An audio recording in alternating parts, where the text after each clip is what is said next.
오늘 우리 함께 은혜 나눌 하나님의 말씀은 마태복음 22장 35절에서 40절 말씀이 되겠습니다. 마태복음 22장 35절에서 40절. 자, 우리 교독하겠습니다. 제가 한 절 읽고 여러분 함께 또 그 다음 절 읽고 교독하겠습니다. 35절. 그 중에 한 율법사가 예수를 시험하여 묻되 선생님 중에서 계명이 크니까. 예수께서 이르시되 내 마음을 다하고 목숨을 다하고 뜻을 다하여 주 너의 하나님을 사랑하라 하셨으니 둘째도 그와 같으니 내 이웃을 내 자신과 같이 사랑하라 하셨으니 이 두 계명이 온 율법과 선지자의 강령이니라. 아멘.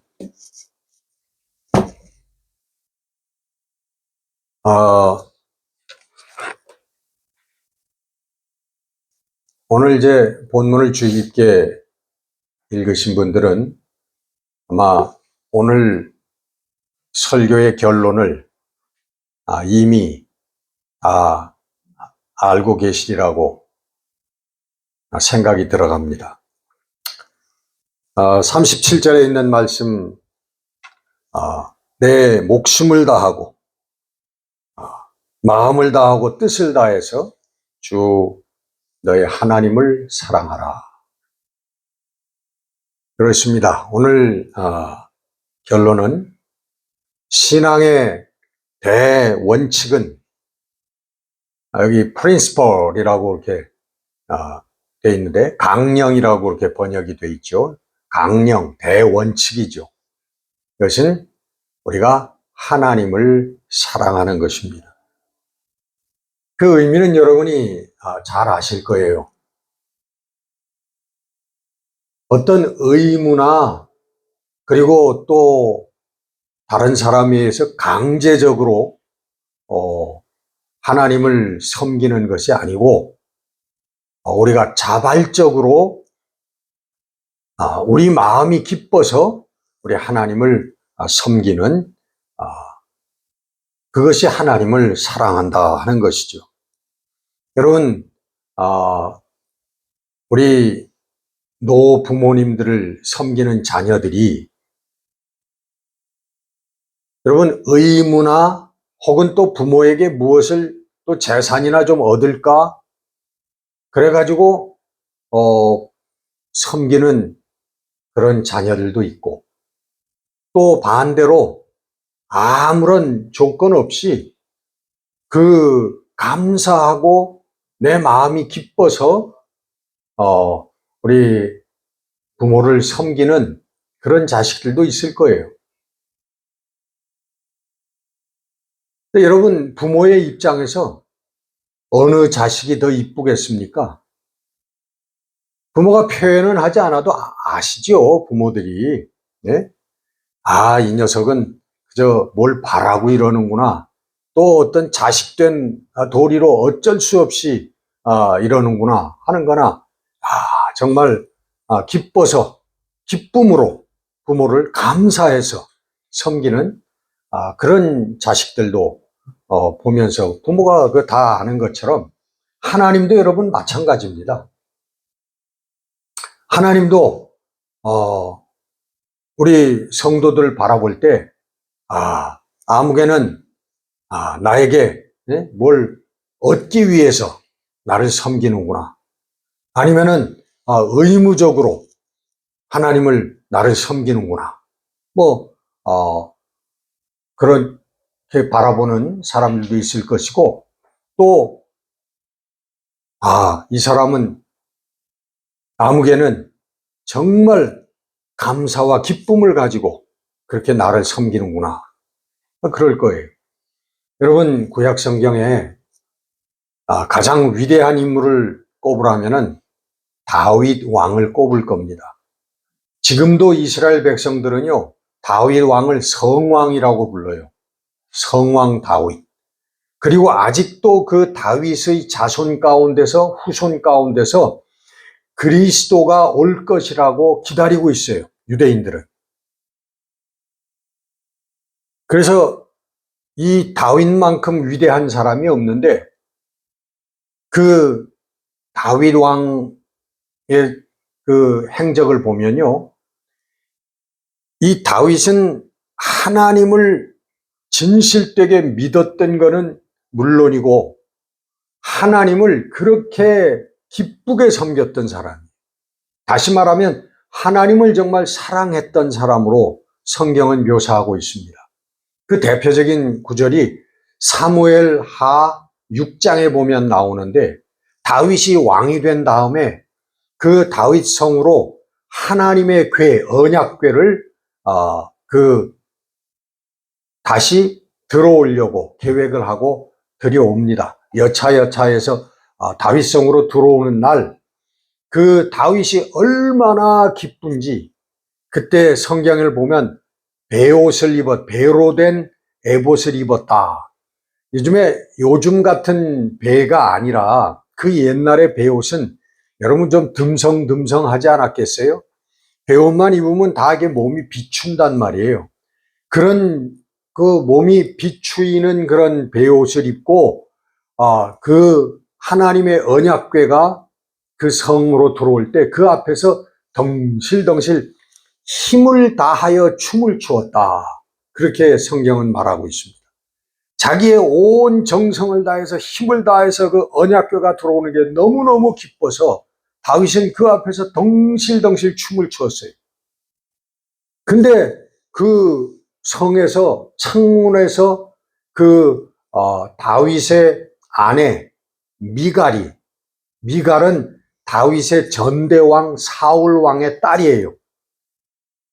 그 사울의 공주였죠, 공주. 그 사울 왕이 이 다윗에게 자기 딸을 준 겁니다. 근데 그 미갈이 다윗을 바라보니까 다윗이 그 베옷을 그 살이 비추는 베옷을 입고 덩실덩실 춤을 추니까, 아니 그 아랫도리가 슬쩍슬쩍 다 보인단 말이에요. 그래서 다윗이 집으로 돌아왔을 때 그 미갈이 그렇게 얘기합니다. 당신이 오늘 얼마나 영광스러운지 그 방탕한 남자들이 그 천한 계집들 앞에서 옷을 벗어 제끼는 것처럼 그렇게 오늘 놀았다. 그렇게 업신여겼더라, 다윗을. 그랬더니 다윗이 뭐라고 대답하냐 하면, 그렇다. 나는 사람들 앞에서 춤을 춘 게 아니라 나는 하나님 앞에서 춤을 추었다. 뛰놀았다. 그래서 미갈이 그 이후에 죽는 날까지 다윗에게서 자식을 보지 못했다. 그렇게 기록을 하고 있습니다. 별거했다는 얘기죠. 별거했어. 다윗이 하나님을 섬기되 그렇게 기쁨으로 섬겼어요. 하나님께 찬송하는 게 기쁘고 하나님께 기도하는 게 그렇게 기쁘고 힘이 나고 사람들에게 하나님 얘기를 하는 게 그렇게 즐겁고, 여러분 그렇게 하나님을 섬겼던 이 다윗 왕, 그래서 아직도 이스라엘 백성들이 다윗을 성왕이라고 부르고 이스라엘 백성들이 이렇게 존경하고 그리고 그들에게 높임을 받고 있는 사람이 됩니다. 또 하나님께서도 다윗을 높여서 존귀한 인생으로 삼으셨죠.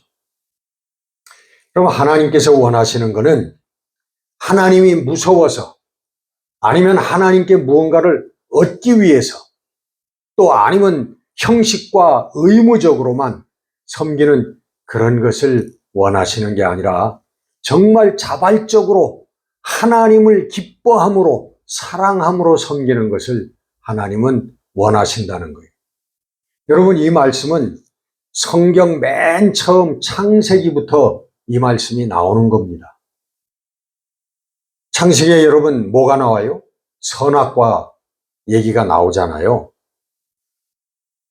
제가 여러분께 늘 말씀을 드리는 건데 길게 설명은 하지 않겠습니다. 하나님께서 생명나무와 선악과를 주셨는데 하나님께서 선악과를 따먹든지 생명나무를 따먹든지 그 둘 중 그 길을 설명해 주셨어요. 생명나무를 열매를 따먹으면은 이 열매를 먹고 영생할 것이다. 영원히 나와 함께 살 것이다 라는 말씀을 해 주셨고, 또 하나는 선악과는 이걸 먹으면 정녕 내가 죽을 것이다. 멸망할 것이다. 하고 말씀을 해 주셨습니다. 그러나 이걸 따먹든지 저걸 따먹든지 그건 내 자유다. 자유의지에 맡긴다 하고 하나님께서 우리에게 온전한 선택권을 주셨습니다. 그 선택권을 주신 게 하나님의 뭐라고요? 우리를 향한 하나님의 사랑이라는 말이에요. 사랑. 금지하지 아니하시고 완전한 우리의 자유의지로 마지막 모든 것을 선택할 수 있는 그런 것을 주신 게 하나님의 사랑이라는 거예요. 하나님이 우리를 기계나 로봇으로 만들지 않고 하나님께서 조정하지 아니하시고 간섭하지 아니하시고 온전한 자유의지를 우리에게 주셨던 건 하나님의 사랑이다. 마찬가지로 하나님께서 하나님을 섬기는 것에 대해서도 우리에게 자유를 허락하여 주셨어요. 어떻게 섬기는가라고 하는 것, 우리에게 선택권을 주셨다는 거예요. 오늘 여러분 본문도 그렇죠. 내 마음을 다하고 목숨을 다하고 뜻을 다하여 주 너의 하나님을 사랑하라.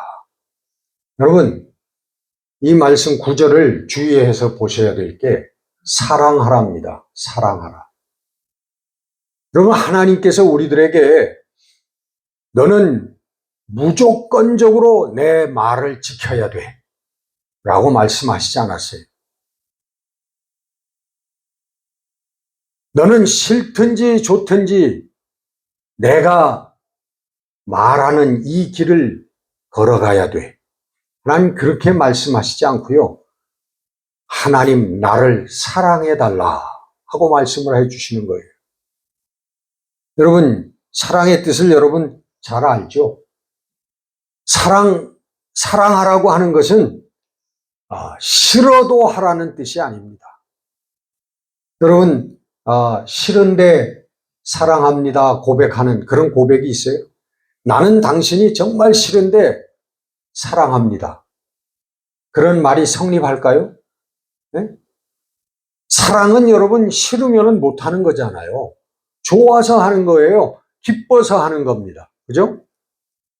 하나님께서 원하시는 게 그거예요. 힘들고 싫고 그렇게 나를 섬기지 말아라. 네? 참 주일날 나오는 것도 힘들고 뭐 기도하는 것도 힘들고 말씀 보는 것도 힘들고 네? 그렇게 나를 섬기지 말아라. 나를 섬기려면 기쁨을 가지고 기뻐서 나를 섬겨달라.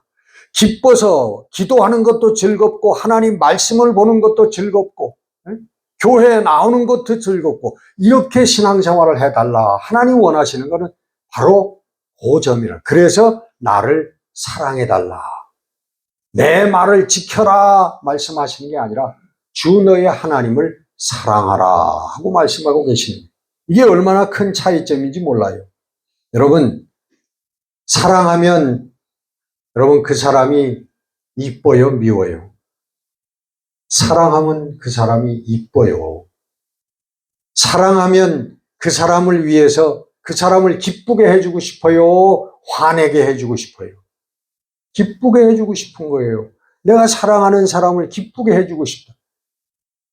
여러분, 내가 사랑하면 그 사람이 원하는 것을 해주고 싶어요? 안 해주고 싶어요? 내가 능력이 되면 내 능력도 더 초과해서 그 사람에게 아름다운 선물을 해주고 싶어요? 안 해주고 싶어요? 해주고 싶다. 여러분, 사랑하는 사람이요, 내 사랑이 진짜일까? 이거 구분하는 쉬운 방법이 그거예요. 내가 이 사람에게 선물을 할 때, 예? 하나, 둘, 셋, 넷, 이건 너무 비싸다. 이거 계산을 하고 하는 그 선물하는 건요, 그 사람 정말 사랑하고 있는 사람이 아니에요. 정말 여러분 서로 사랑한다면요, 그런 물질적인 계산을 떠나서 그 사람이 기뻐하는 건 뭐든지 해주고 싶은 게, 이게 여러분 사랑의 마음이에요. 여러분 18세기, 19세기네. 19세기의 유명한 소설 오 헨리라고 하는 작가 아시죠? 오 헨리라고 하는 그 작가. 우리 학창 시절에 아마 교과서에도 나왔을 거예요. 오 헨리 작품이 뭐예요? 마지막 입새. 네? 그 오 헨리가 단편을 수천 편을 쓴 사람인데, 그 중에 크리스마스 선물이라고 하는 게 소설이 있어요. 단편인데, 그건 의역한 거고, 원 제목은 The Gift of the Maggie라고 하는 그런 제목인데, 여러분 아마 들으시면 알 거예요. 짐과 델리라고 하는 그 부부, 젊은 부부가, 사랑하는 부부가 있었는데 가난해요. 굉장히 가난해. 그래서 크리스마스가 되었는데 남편이 아내가 정말 기뻐할 그런 선물을 해주고 싶고, 아내도 남편에게 좋은 선물을 해주고 싶어. 근데 돈이 없어. 근데 이 남편은 그 델리의 아내가 그 금발의 긴 머리칼, 그걸 참 사랑해, 좋아해. 그래서 그걸 보고 언제나 아름답다고 생각을 해가지고 자기에게 시계가 하나 있었는데, 회중시계, 그거를 아주 소중하게 생각하던 그 시계를 팔아가지고 그 긴 아내의 머리를 장식할 수 있는 아름다운 빛들을 삽니다. 그 포장을 해가지고 크리스마스 이브에 그 아내를 만납니다. 근데 그 아내는 돈이 없어서 남편에게 선물을 해주고 싶은데 해줄 수가 없는 거예요. 그래서 생각하다가 결국은 자기의 긴 머리를 잘라가지고 그 남편의 시계에 그 시계 줄을 삽니다. 시계에 어울리는 줄을. 그리고 둘이 크리스마스 이브에 만났는데 남편이 아내에게 준 선물을 했더니 이미 머리칼이 없는 거예요. 그죠? 그리고 아내가 그 남편에게 준 그 선물을 보니까 그것은 시계줄인데 그 시계는 이미 없어진 거예요. 이게 뭐 우리 오래전에 들은 그런 동화 같은 그런 소설인데, 제가 그 설교를 준비하면서 이 스토리를 이렇게 찾아보고 준비할 때 이 얘기를 다시 한번 마음에 새기니까 참 가슴이 뭉클해 오는 게 있더라고요. 정말 여러분, 사랑하는 사람에게는요, 무엇이든지 정말 그 사람이 기쁜 것을 해주고 싶은, 그렇게 살아주고 싶은 그런 마음이 사랑하는 마음이에요. 그래서 하나님께서 너희는 나를 사랑해라, 내 말을 지켜라, 내 계명을, 내 목숨을 다해서 지켜라, 그게 아니라 정말 목숨을 바치는 것처럼 사랑해달라고 우리 하나님께서는 부탁을 하시는 겁니다.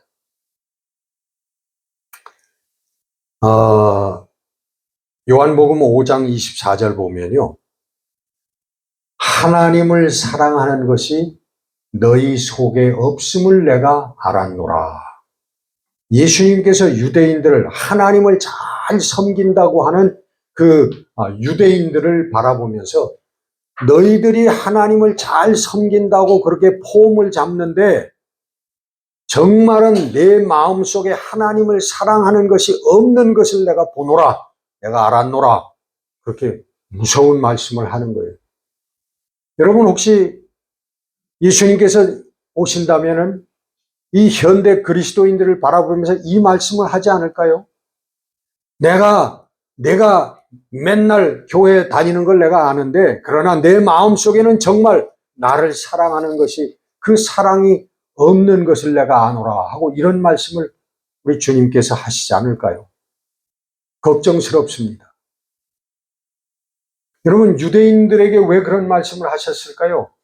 유대인들처럼 하나님의 말씀을 계명을 잘 지키는 사람들이 없었는데 유대인들은요 태어날 때부터 신앙인이에요. 태어날 때부터 제사장을 보았고 태어날 때부터 회당에 나갔고 태어날 때부터 예루살렘 성전에 나가서 제사를 드렸습니다. 그러니까 너무나 신앙생활이라고 하는 게 하나님을 섬기는 삶이라고 하는 게 자연스러운 사람들이었어요. 그러나 저들은 왜라고 하는 물음을 묻지 않았습니다. 왜 우리는 안식일을 지켜야 되지? 왜 제사장은 있는 것이지? 왜 우리는 이런 제사를 드려야 되지? 왜 우리는 정결법을 지켜야 되지? 이런 왜라고 하는 물음을 저희들은 묻지 않았어요. 그냥 자연스럽게 가르치는 대로 다 예. 어렸을 때부터 태어나면서부터 그 율법을 지키고 가까이 하면서 자라왔던 사람들. 그러니까 그들에게는 교회, 회당에 나가고 뭐 제사 드리고 하는 게 조금도 감격스러운 것들이 없는 거예요. 그냥 일상이에요. 우리 하루 세 끼 밥 먹는 것처럼 그런 일상이었단 말이에요. 그러니까 마음속에 감격이 있겠어요? 없겠어요? 하나님께 제사를 예배를 드리는 거예요. 제사를 드릴 때 마음속에 아무런 감흥도 없고 감격도 없고 눈물도 없고 아무것도 없는 거예요. 그래서 예수님이 그들의 마음을 바라보면서 너희들이 형식적으로는 교회에 다니고 뭐 그 성경 찬송 들고 다니고 기도도 하고 뭐 하는 거 내가 잘 보는데 아는데 정말 내 마음속에는 나를 사랑하는 마음이 없구나. 그렇게 말씀하시는 거란 말이에요. 지난주에 제가 가끔 보는 프로그램이 TV 프로그램이요. 새롭게 하소서라고 하는 잘 아시죠? 그 프로그램을 가끔 보는데 거기에 정말 아주 정말 진실되이 나와서 간증하는 그런 분들이 많아서 볼 때마다 저도 감동을 받고 은혜를 받습니다. 근데 지난번에 봤던 거는 어떤 한 40대 50 조금 안 된 그 여자 집사님인데 그분이 나와서 간증을 하는데 그래요. 다 소개할 수는 없고 자기가 갑자기 쓰러져 가지고 몇 분 동안 이제 죽음의 상태에 있었는데 그때 예수님을 만나는 체험을 했다는 거죠. 예수님을 만났는데 자기는 어디 있냐면 지옥에 있더래요, 자기가. 그래서 예수님한테 항의를 했대요. 예수님, 내가 이제까지 거의 정말 빠지지 않고 교회를 다녔고, 그리고 내가 성가대도 열심히 한 거 아시잖아요. 그리고 내가 부자가 아니라서 헌금은 많이 못했지만, 그래도 내가 할 수 있는 만큼 헌금도 드리고, 교회에 제가 충성한 거, 주님 아시잖아요. 주님께서 대답하시는 게 뭐냐면, 너는 그렇게 했지만은 나를 사랑하지는 않았다. 그렇게 말씀하시더라고요. 그러면서 그 지옥에 보니까 거기에 놀랍게도 자기에게 세례를 주었던 그 목사님도 거기에 있더래요. 그 목사님은 300명 교회를 9,000명으로 키운 숫자적으로 그 부흥을 시킨 목사였고, 그리고 교회도 건축을 해가지고 뭐 몇십억이 들었는지 몇백억이 들었는지 큰 성전을 교회를 건축한 그런 분이었고 성공적인 목회자라고 얘기를 들었던 그런 분이었대요. 그분이 지옥에 와 있더래요. 그래서 예수님께서 지적하는 거예요. 저 목사는 나를 사랑해서 목회를 한 게 아니라 자기를 위해서 목회를 했다. 사람들에게 칭찬받기 위해서 목회를 했고 사람들에게 칭찬받기 위해서 전도를 했고 교인 수를 늘렸고 교회를 지었고 나를 위해서 한 게 아니다. 그렇게 얘기하시더래요. 그러면 얼마나 무서운 얘기입니까, 여러분?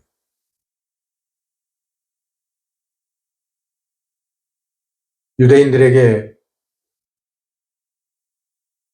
꾸중하신 것은 그들의 율법적인 삶 때문입니다.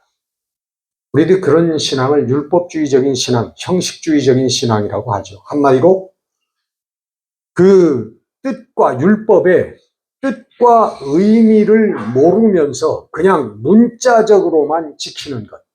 그것을 율법주의라고 하는 거예요. 쉽게 얘기하면. 그래서 십계명이다. 십계명이면 무조건 뭐 지키는 거다. 뭐 왜 따져보지도 않고 의미를 생각해보지도 않고 무조건 안식일을 지켜라. 거룩하게 지켜라. 그럼 안식일 날 안식일을 범한 자들, 일하고 그런 자들은 돌로 때려 죽여라. 무조건 안식일 날 회당에 나오지 않으면 정죄하는 거예요. 심판하는 거예요. 그가 왜 못 나왔는지 그런 거는 말이 안 되는 거예요.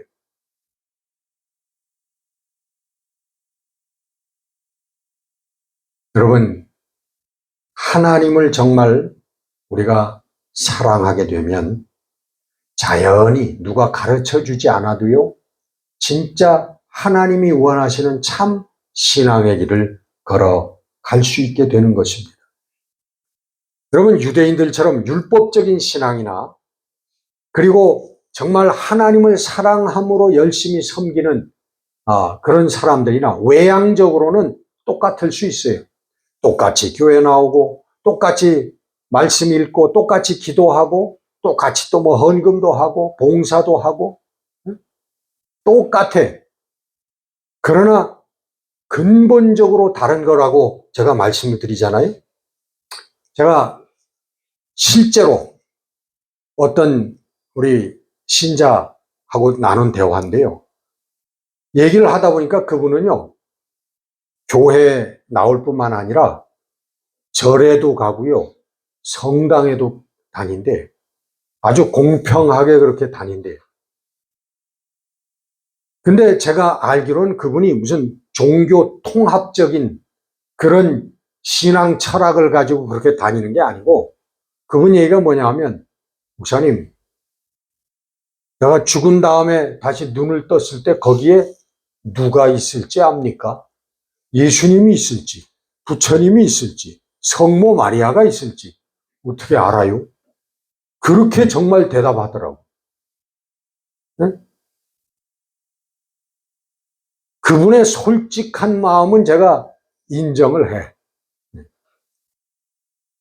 그러니까 그분이 열심히 교회도 나오는데 그분은 뭐 때문에 나오는 거예요? 하나님을 사랑해서 나오는 신앙이에요? 하나님을 사랑하는 신앙이 아니라.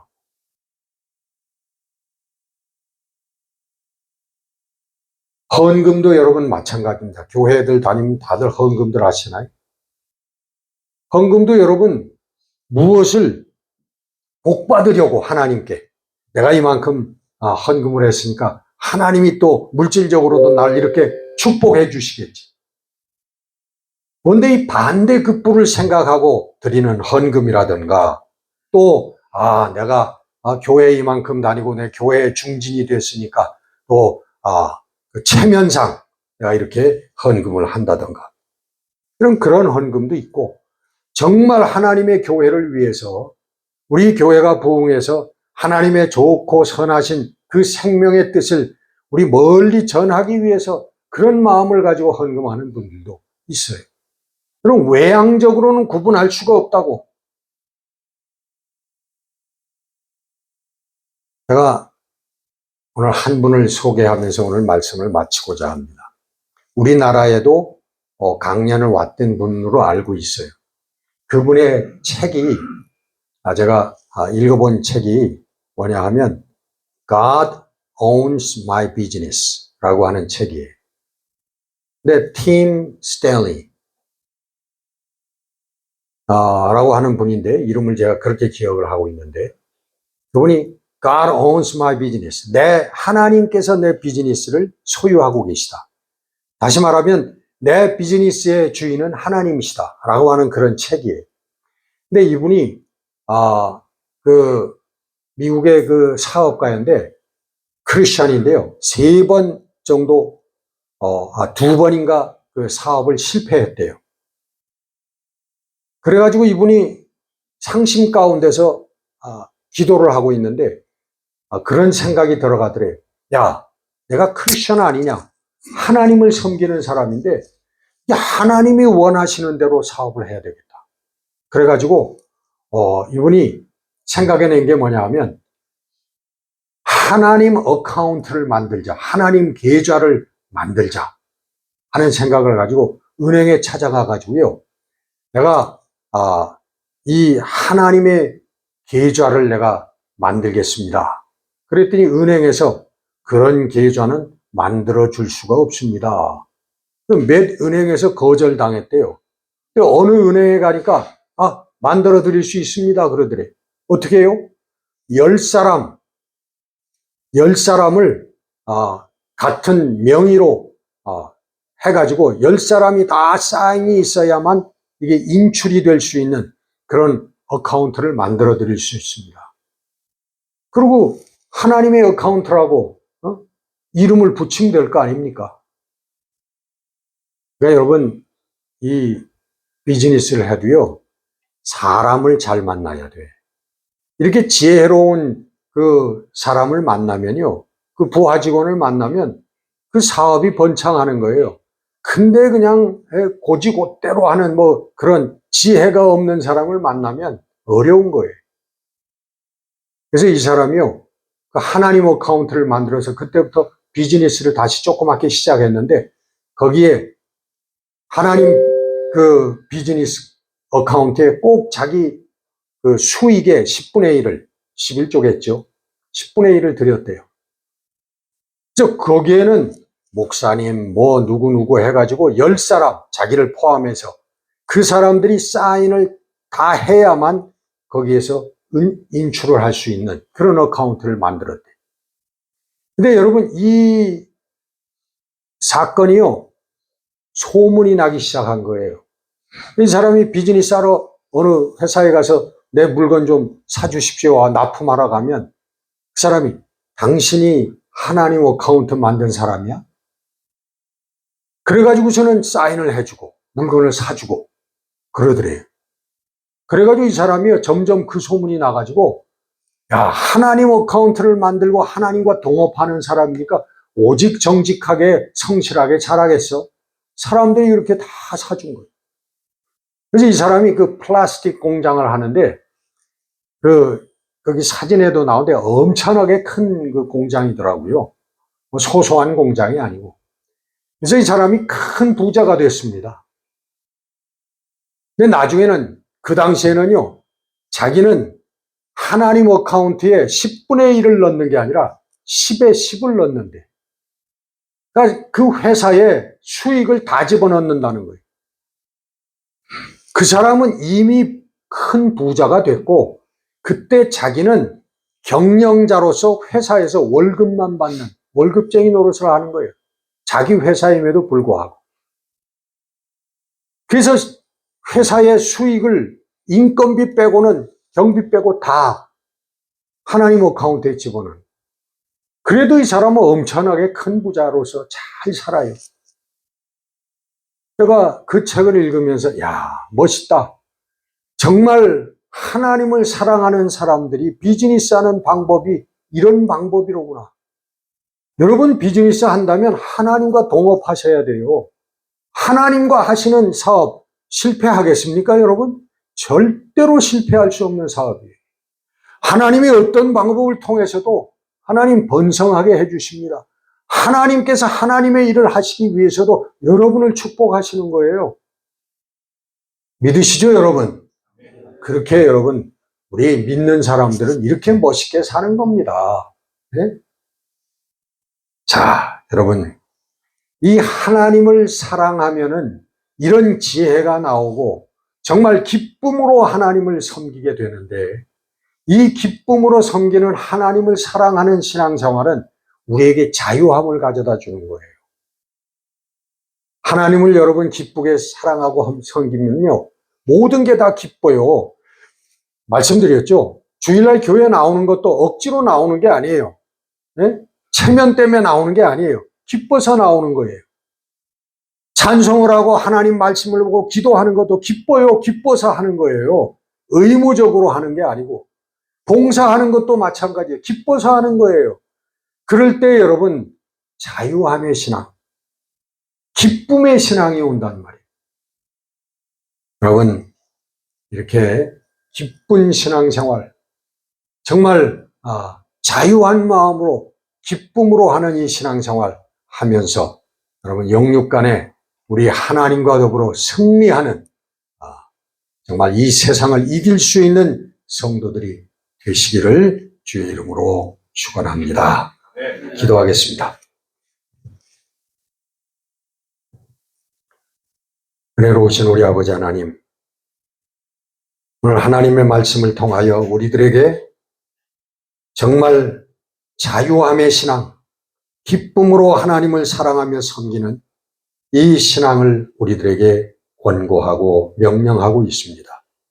하나님, 우리 사랑하는 작은 자교회 우리 교우들, 이 하나님을 사랑하는 마음을 가진 신앙생활을 함으로 우리 삶이 자유함을 얻을 뿐만 아니라 이 기쁨의 자유함을 우리 모든 이웃들에게 전할 수 있는 우리 성공적인 인생을 사는 우리 성도들이 되게 하여 주시옵소서. 우리 주 예수 그리스도 이름으로 감사하며 기도드렸습니다. 아멘. 자, 우리 찬송가 89장.